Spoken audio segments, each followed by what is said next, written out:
Welcome to Seize the Mains by Malhotra's IS Academy. I am Surbhi Sardana and I am taking this daily answer writing initiative. Due to some issues, our lecture for February 23, that is day 12, could not be premiered. So today, we go on to discuss whatever was to be discussed on Wednesday, that is day 12 of Seize the Mains. So let's see what is the topic for today. The topic for today, according to our schedule, which is available in the description, is from GS Paper 4, Ethics, and it's called Aptitude and Foundational Values for Civil Services. Now, as this part of the syllabus is concerned, values and values concerning aptitude can be found from the syllabus itself. There is a list of values that UPSC gives to you. One way is that to find those values. The second way is to find out what are the recommendations of second Administrative Reforms Commission report, second ARC report. Some values are given by second ARC, and the third source is the Nolan Committee.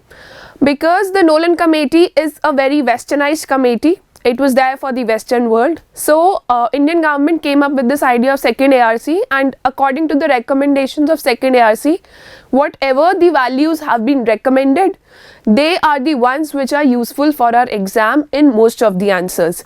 Let's learn more about these recommendations by discussing the question for today. Before I display the question, I recommend, like every other day, that you keep a pen and a paper close to you.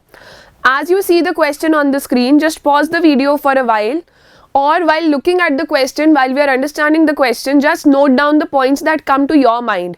They'll enhance the flexibility of your brain. They'll push your brain to write answers from different parts of the syllabus, and you'll be more prepared for mains. So, let's start by displaying the question.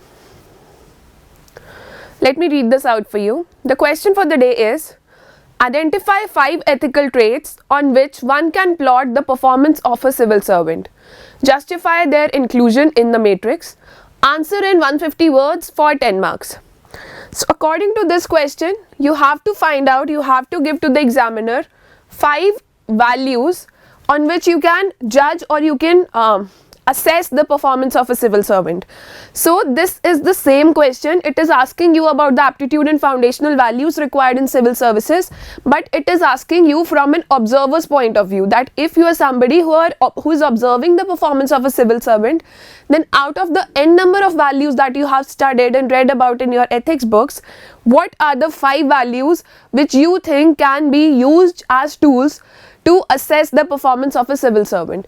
So, this is the question that UPSC has asked for ages, has been asking for ages, and this is just tweaked in a way to make a different looking question. So, make sure that you do your values part very efficiently, and you understand that which values have to be written about in what kind of question. So, that's what we learn here. First of all, let's start by underlining the keywords of the question. The first thing is 5 ethical traits. Don't write all the values, there are just 5 required.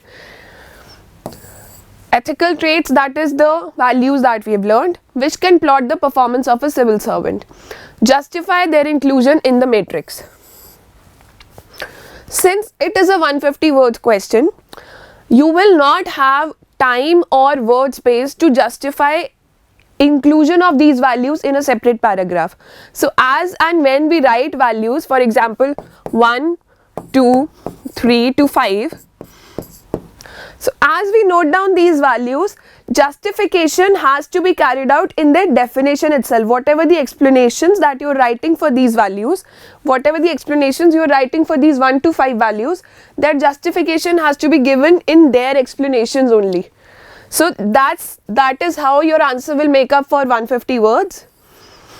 First of all, the most important part is that you need to choose what 5 values you will write. So, there are many values as I recommended from Nolan Committee, from second ARC, from the civil services syllabus itself. So, find out the best 5 ones which can be used to assess the performance of a civil servant. And for continuing the answer, let's start by writing an introduction. As we always discuss, that introduction is a starting conversation with the examiner, so that the examiner gets comfortable into the field of the answer. So let's start by building an introduction by paraphrasing the keywords in the question itself. So for this answer, what we can have is, in the introduction we can talk about that why values are important or why role of civil servants is important, and their role is so important for the society, for the governance of India. That's why they need to have certain kind of values. So this is the conversation that we'll build in our introduction in like 3 to 4 lines, and then we'll start our body paragraphs by noting down the values, by enumerating the values. So let's begin with the introduction. So this introduction paragraph just highlights why is the role of civil servants so important and why is value system so important. So this is a very basic introduction. Let me read this out for you. Civil servants have an important role to play in development and achievement of goals of social, economic and political justice, and in ensuring equality of status and opportunity in society. They are the vanguard of our democracy and hence are provided with immense powers and responsibilities. And we all know that with power comes great responsibility. So how do we carry out these responsibilities? How do civil servants carry out these responsibilities when they have some value systems imbibed in them? The first part of this introduction, this long looking sentence, is just the paraphrasing of ideals of constitution and the preamble. It is just, we've just paraphrased the preamble to use it to our benefit in our answer. So this looks a very intelligent introduction, and we have concluded this introduction part, first paragraph of our introduction, by saying that they have so much power and so much responsibility that values are very much essential. We understand that, and these 5, then go on to list down that these 5 are the most essential values or ethical traits that they should have in them. So let's move on to our linkage points. Let's see that before starting our body paragraph, before addressing the question in detail, whatever is the demand of question, how can we shift the direction of our answer towards body paragraph? Don't just haphazardly introduce different parts of the answer. The answer has a structure just like a human body has a structure. So that's what we are trying to teach you here. Try to understand it, that what is the role of introduction, linkage points, body paragraphs and conclusions. So moving on to the linkage point. Now the linkage point has to be a part of introduction. You don't have to have separate paragraph for the linkage points. At max you can have a separate line after the introduction paragraph. So this is your introduction paragraph. It will consist of 2 to 4 lines at maximum, at max, and one line should be your linkage point, and it should say that this and this is written as follows, separated by followed by a colon. So when we talk about linkage points here, since this question is asking us some values which help us judge the performance of a civil servant, so you'll talk about something which is very much applicable on ground. And what is that thing? It is that every civil servant is different. Every civil servant is unique. Everybody has a unique set of qualities, a unique set of strengths which help them sail through the administrative framework they are working in. So since every civil servant is unique, we cannot bound them in a certain set of values, not like 5 is a very small number for that. So you will start by a modest line saying that everybody is unique and their way of performance is also unique. So we cannot judge them on the basis of like a particular values, but there are some very basic values on which that building of personality is raised. The personality of a civil servant stands on some basic values, some basic ethical traits, and according to us, these 5 which are enumerated as follows, these are the 5 ethical traits on which that personality stands. So it is a very modest linkage point. You are still an aspirant when you are writing mains, so this gives a very good reflection to the examiner, and it also pushes him, it also inspires him, motivates him to read your answer. This answer will be different from other answers because most of the students will be writing just 5 values in ethics which they have learnt about in the syllabus or things like that. Adding these points, adding these lines that everybody is unique and so things makes your answer unique. So let's read this out. What is the linkage point? Each civil servant is different and he or she has a unique set of qualities that distinguish his or her performance on ground level. But there are some key attributes which are expected to be possessed by civil servants and which can be employed to effectively discharge their duties. So I think this part is clear. This is just the written format of what we just discussed. Here in the second part, we start by enumerating what are the values, the ethical traits which are very much necessary for a civil servant according to us. So since the question asks you just 5 of them, so either you can use 5 or you can club similar looking values. For example, here we have clubbed empathy and compassion. One follows the other. So empathy and compassion has been clubbed. You can club accountability and transparency so as to deliver more and more data to the examiner, more and more to expand how much knowledge you can deliver in your answer. So but make sure that whatever the values you club together, they're both interrelated, they're not very much separate. For example, you cannot club integrity and accountability together, they're separate points. So when we write these 5 values, let me read them out for you. The first one is integrity. The second one is empathy and compassion. The third one is devotion to duty. The fourth one is accountability.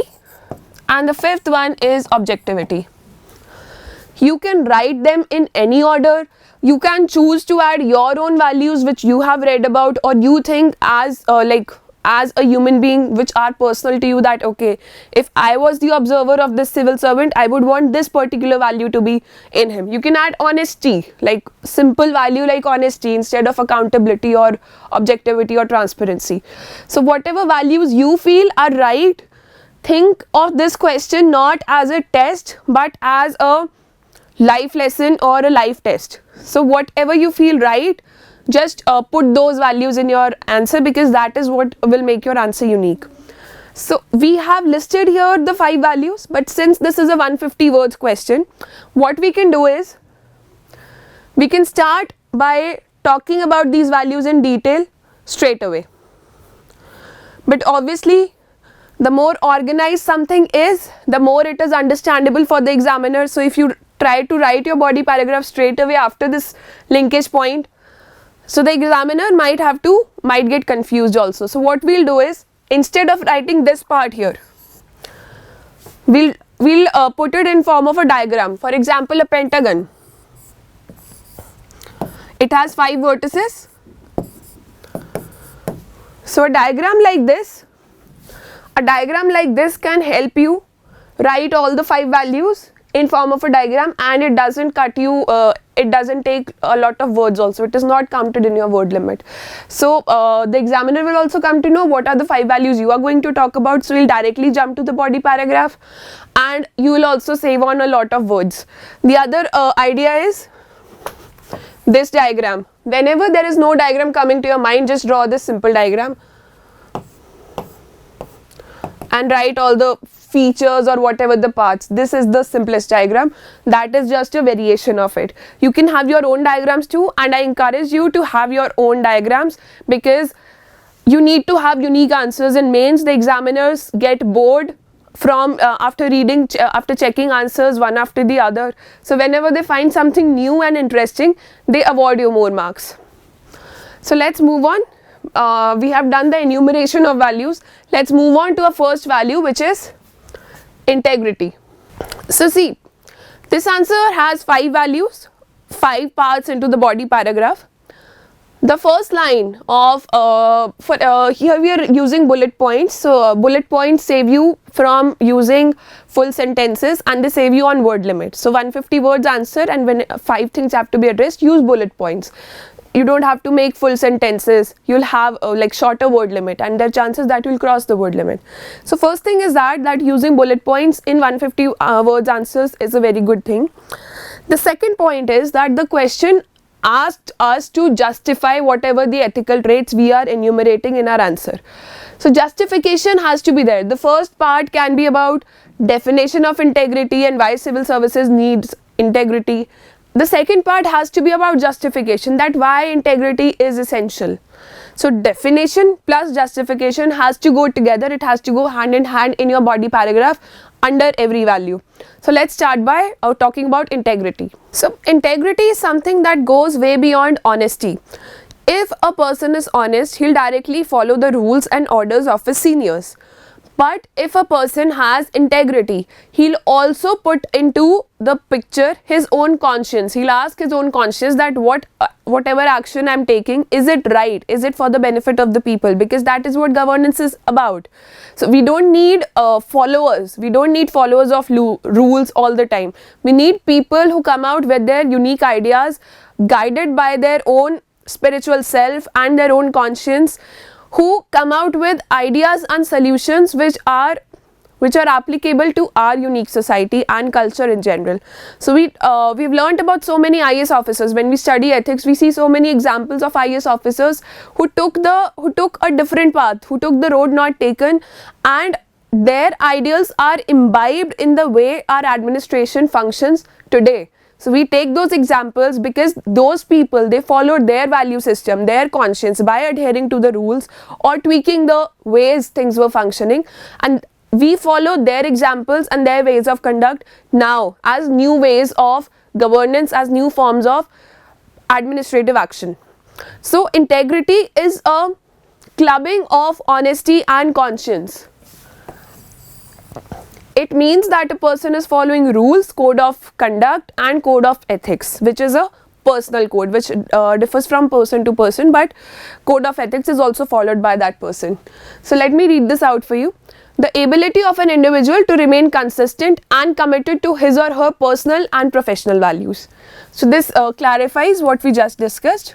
Personal and professional values have to be consistently adhered to. One adheres to ethical and moral values, code of conduct and code of ethics. So these two lines mean the same thing.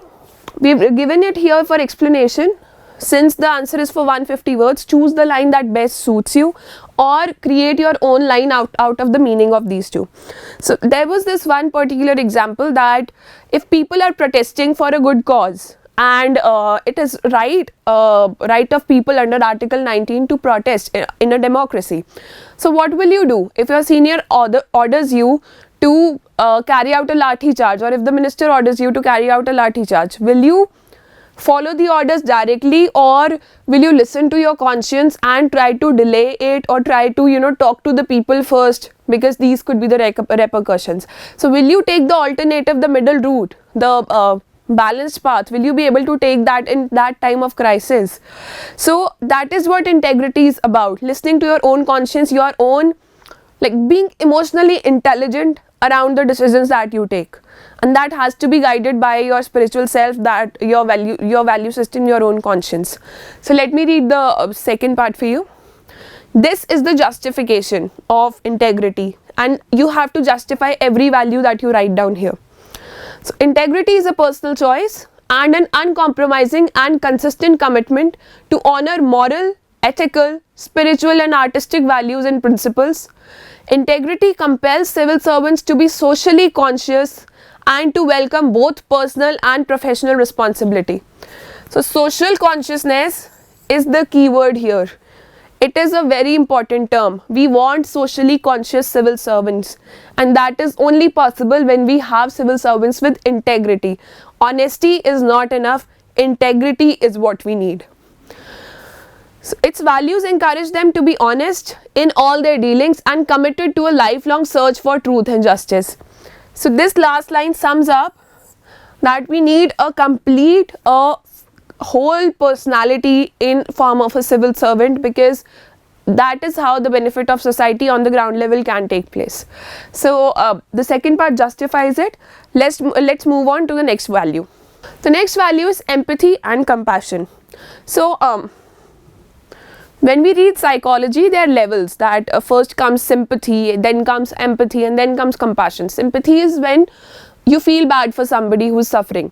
Empathy is when you can understand what the other person is suffering or going through. Compassion is standing up for them, helping them.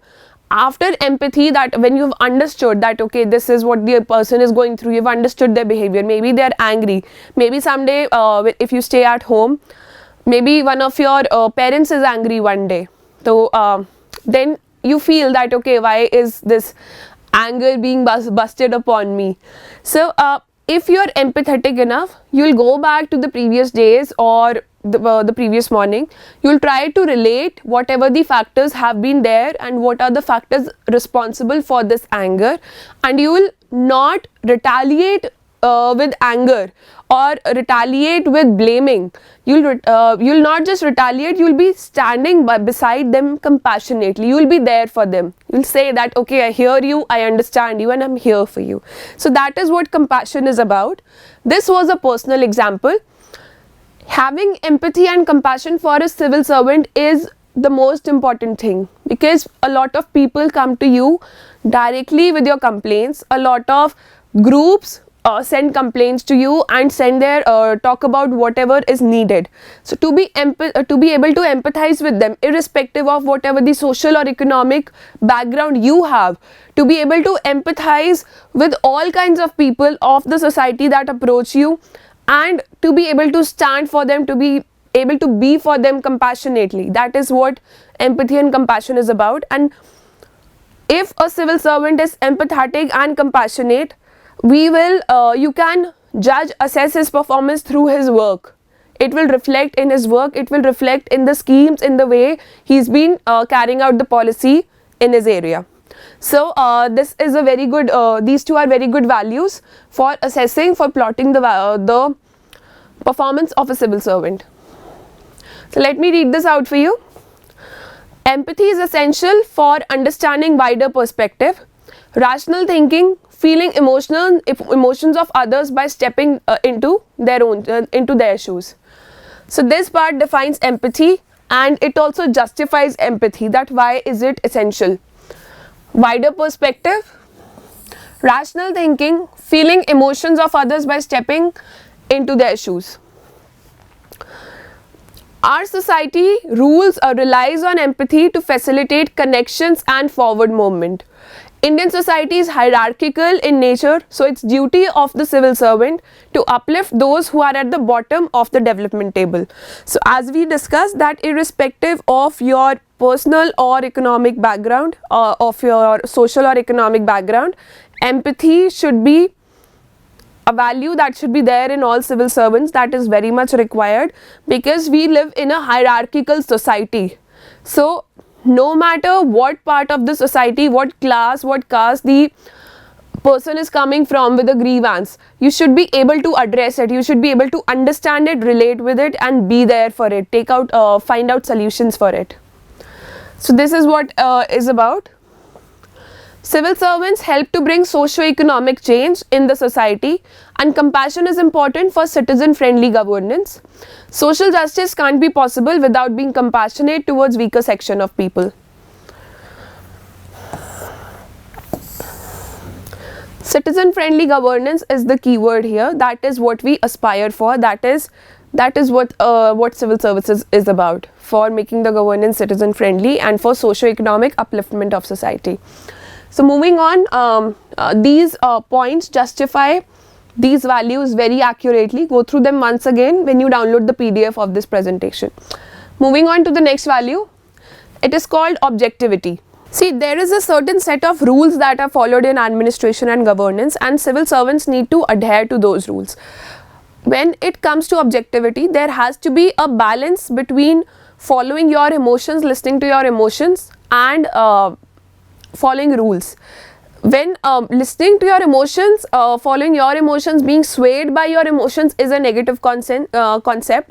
Listening to your conscience is a positive concept. So listening to your conscience is part of integrity, while objectivity has to be there all the time. Rules have to be adhered to.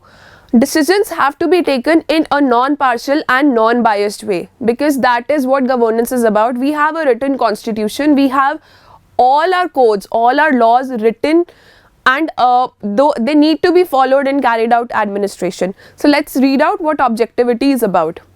Objectivity refers to the ability to judge fairly without bias or external influence, and the civil servant must not make decision on his values or emotions. It is the quality of being true even outside of a subject. Individual biases, interpretations and feelings. Objectivity involves value-free judgment based solely on merit and rules. Merit and rules is very important, because we see a lot of case studies also, that what if your relative comes to you with a project offer and the other person is standing there who's a competitor, has a similar and a better project offer, but he's not related to you. So which person will you prefer? So that is where the role of objectivity comes in. Following rules, taking your decisions according to merit of the situation has to be there. Objectivity means decisions and actions are based on empirically verifiable facts. Exactly the same thing we talked about. Empirically means experimentally. Things should be there on paper. Your decisions should be always justifiable in black and white. Civil servants discharge their duties based on clearly defined rules. It makes a civil servant impartial and instills non-partisanship. Helps in decision, resolves ethical dilemmas, efficient utilization of public funds takes place, helps in smooth flow of governance, policy-based or rule-based decisions take place. So this part is the justification. This was the explanation here. Explanation plus justification. This is the explicit justification for objectivity. So moving on to our next value, that is the fourth one. Dedication to public service. You know, civil services is not a job. If like your aspirants, your fellow aspirants right now, any government service is not a job, it is public service. So it has to be differentiated from a particular job. It is civil services is a service. You're not there to earn money, you're not there to make money, you're not there to make to get into the limelight. You're there to serve people. So that should be your source of happiness, that should be your source of motivation even during your preparation, because if you think that you are good enough to serve the people and you can motivate, if you can stay motivated enough for a lifetime to be in that position to serve the people, to be able to serve the people, to be able to benefit the society, so that is then you'll have a happy life when you get selected. Otherwise, we see so many examples that people get disenchanted once they join the services, and that happens because they think it is a job. While it is not a job, there has to be dedication towards public service. Your motivation, your interest need to be clear even before you get selected. It's not a competition. There has to be some dedication, there has to be a great deal of dedication to public service. Only then, see, once you are dedicated to somebody, when you wake up motivated that okay, this is the aim of my life, or aim for next 1 week or 1 month or whatever, only then you will come out with creative ideas. See, there are so many civil servants, there are so many government offices working out there, but still there are so many problems in the society that have lingered on for ages. We are still trying to work on the solutions. Only when somebody is motivated as a civil servant for public service, only then they'll be able to find out tailor-made solutions. So when we discuss case studies or when we write ethics answer, you'll definitely have to quote some examples of civil servants who worked in a very different way in their village or locality wherever they were posted, how they helped the poor people or a certain section of society. So they could help them, they could come out with that creative idea which others could not, because they were motivated to serve the people, to help the people there. So this is where dedication to public service is very much needed. Everything else can be taken care of, the government takes care of everything else, but this dedication is the most important part when you're serving people. A dedicated bureaucrat can uplift the ideals and values enshrined in the Constitution, especially the DPSPs, because the DPSPs are not justifiable in our courts. So, but these DPSPs are ideal values that we aspire for as a nation. So, the role of civil servant is very important here in uplifting the ideals and values enshrined in the Constitution. To find out creative solutions for the problems faced in the administration, to handle political pressures, enhances his credibility among the public. Of course, this civil servants who are dedicated to public service They're loved by the people. You'll see like YouTube flooded with their actions. You'll see people always praising them or appreciating them. They're treated like superheroes in their areas, because people connect with them a lot and they understand that this is the person who has helped us resolve this problem. You know, a few months back there was a civil servant in Karnataka who connected with a magazine, with a fashion magazine, who connected the self-help group, the local self-help group in her town, to a fashion magazine, and the sarees that were produced by those women, the women of self-help groups, got attention in that magazine, and people were motivated to buy more from these women. Their business expanded and social upliftment took place. So just with this small step, by connecting with a very popular magazine, or by just using her connections to help the people in her area, she could uplift so many families, so many women could be empowered. So that's what dedication to public service, that is what the kind of change dedication to public service can bring. So it helps in efficient use of resources. A dedicated civil servant can motivate others and become role model for others. So I'm sure as aspirants you must also have a lot of role models in like civil servants, that I want to be like this, or I want to do this certain kind of work like the other person did it. So acting as role model is something that follows it when you have a dedication to civil services. So the next point, the last point, is accountability. You can also club transparency with this. You can have accountability and transparency if you want, but you should be able to justify it and define both the things. Here we have taken only accountability and we've treated transparency as a subpart for it. So accountability is like, we have RTI, we have State Public Service Delivery Acts. Make sure that you read about State Public Service Delivery Acts if you are preparing for state civil services or you are going for interview. So make sure that part is clear, because RTI and Public Service Delivery Acts, these two will be tools and weapons in administration. When you are working there, you will have to be very much efficient in carrying out the functioning under these two acts. So coming back to the definition of accountability, it makes civil servants answerable for their conduct and decision. It makes administration transparent and public oriented. That is what administration is about. It builds public trust. Most important, because the government is for the people. The leaders are for the people, the administrators are for the people.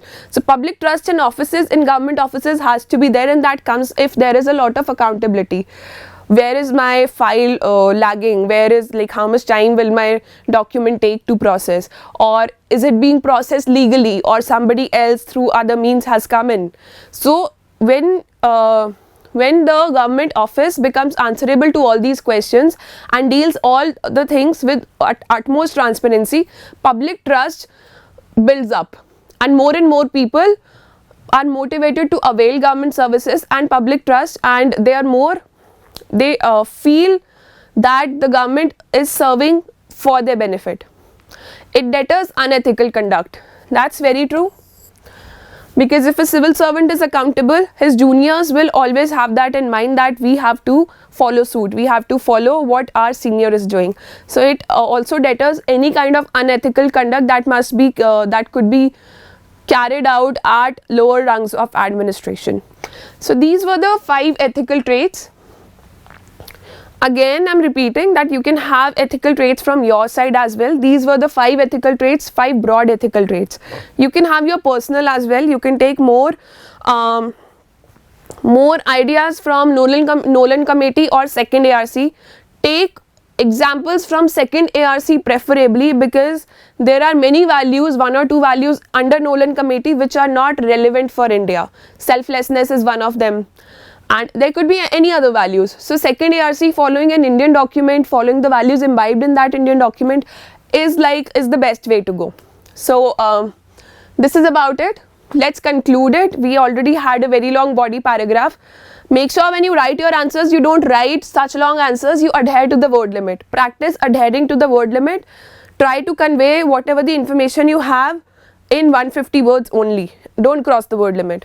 So coming to the conclusion, So conclusions are about way forwards or happy endings or giving a positive signal to the examiner, or just concluding what you have written in the body, just paraphrasing it and writing it in 2 lines. So let's see what is the conclusion here. Civil servants are expected to serve with the at your service attitude. Such a temperament is an outcome of a personality built upon ethical traits which not only improves their performance and benefit the citizens but their own self. There is a grammatical mistake here. So just 2 lines, they very well sum up what civil services is about and why these ethical traits are important for any civil servant, not just to assess their performance but to improve their higher self, but to benefit the citizens and their own self. So that's a very positive and forward looking and a very calming conclusion. You will definitely get very good marks with this. And you can share your answers. It's Saturday. We don't put a lot of pressure on our students on Saturdays and Sundays because it's time for taking a break and completing your targets. Prelims is also approaching. So the timeline for this for sending answers to this question is till Monday 12 p.m. So you don't have to worry about working on Saturdays and Sundays and sending your answers within like 12 hours or so. You can send your answers to us by Monday 12 p.m. and make sure that your PDF that your answers are in PDF format.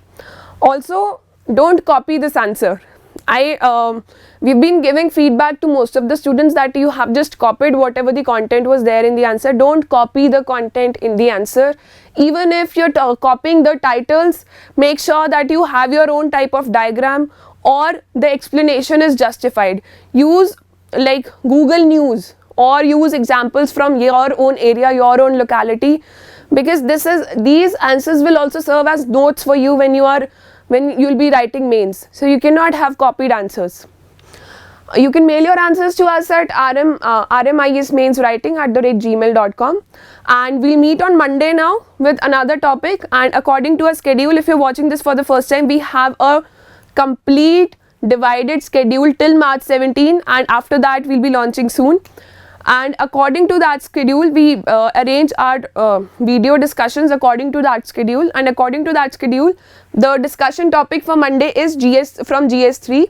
It's about inclusive growth and issues arising from it. So let's see what we'll be discussing on Monday. Again, a very interesting topic for Monday. So stay tuned. Take your break, finish your targets, keep working hard, and keep in touch with us. Keep sharing your answers. All the best.